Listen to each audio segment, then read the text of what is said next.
ரஷீத் அவர்களுடைய மனைவி சுபைதா அம்மையார் மிகப்பெரிய இரையச்சம் உள்ளவர். அப்போ அவர் ஒரு நாள் கனவு காண்கிறார். கனவு அவருக்கு ஒரு பெரிய அதிருப்தி ஏற்படுத்து. இப்படி ஒரு கனவாச்ச, இந்த கனவை நம்ம கண்டிருக்க கூடாது அப்படின்னு அவங்க வெறுக்கின்ற அளவுக்கு ஒரு கனவு. ஆனா அந்த அம்மா பார்த்த கனவு என்ன தெரியுமா? அவரது மார்பகங்களில் மாடுகள் வந்து பால் குடிப்பதை போல ஒரு கனவு கண்டார். சுபைதா அம்மா ரொம்ப பேணுதலான பயபக்தியான ஒரு பெண்மணி. அவங்க கனவுல இப்படி ஒரு காட்சியான உடனே அவங்க பதறி போயிட்டாங்க. இருந்தாலும் அன்றைக்கு அவர்கள் வாழ்ந்த காலத்துல கனவுக்கு விளக்கம் சொல்லக்கூடிய இரண்டாம் யூசுப் அலைஹிஸ்ஸலாம் என்று வர்ணிக்கப்பட்ட முஹம்மது இப்னு சீரீன் ரஹ்மத்துல்லாஹி அலைஹி ஹதீஸுடைய பெரிய மேதை.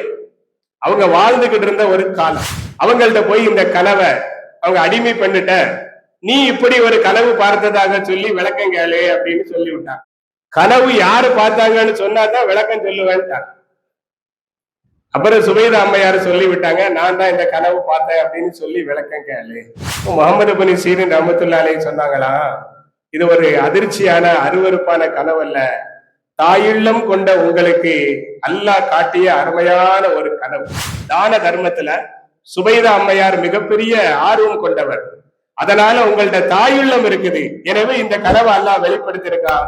மினாவுல முஸ்தலிஃபால வரக்கூடிய ஹாஜிகளுடைய குடிநீர் தேவையை பூர்த்தி செய்யக்கூடிய வகையில அந்த ஹாஜிகளில் கால்நடைகள் ஒட்டகங்கள், அன்னைக்கு ஒட்டகத்துல வருவாங்க, அவைகளுடைய குடிநீரை பூர்த்தி செய்யக்கூடிய வகையில நீங்க ஒரு நீர்நிலையை, அதாவது ஒரு ஆறை நீங்கள் வெட்டி ஓட செய்ய வேண்டும். இதுதான் கனவுக்கான விளக்கம் என்று சொன்னார்.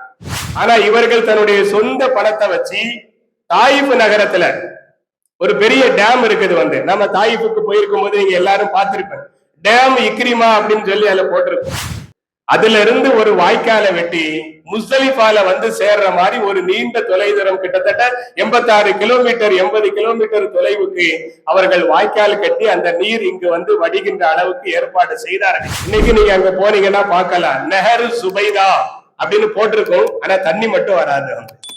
அப்போ உள்ள காலத்துல அது மிகச்சிறந்த பலன் தந்தது என்று வருகிறது. சொல்ல வரக்கூடிய செய்தி என்னவென்றால், தண்ணீர் என்பது மனிதர்கள் உயிரினங்களுக்கான ஏற்பாடுகளை செய்து தருவதில் மிகப்பெரிய ஒரு முக்கியமான பங்கு வகிக்கிறது என்ற காரணத்தால் நபி அவர்கள் அதனை ஏற்பாடு செய்யக்கூடியவர்கள் சதக்கத்துன் ஜாரியாவை செய்திருக்கிறார்கள்.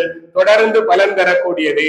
அந்த காலங்கள்ல மதங்களுக்கு அப்பாற்பட்டு மனிதாபிமானங்கள் வாழ்ந்த காலங்கள்ல நிறைய கிணறுகளை வெட்டி வச்சாங்க.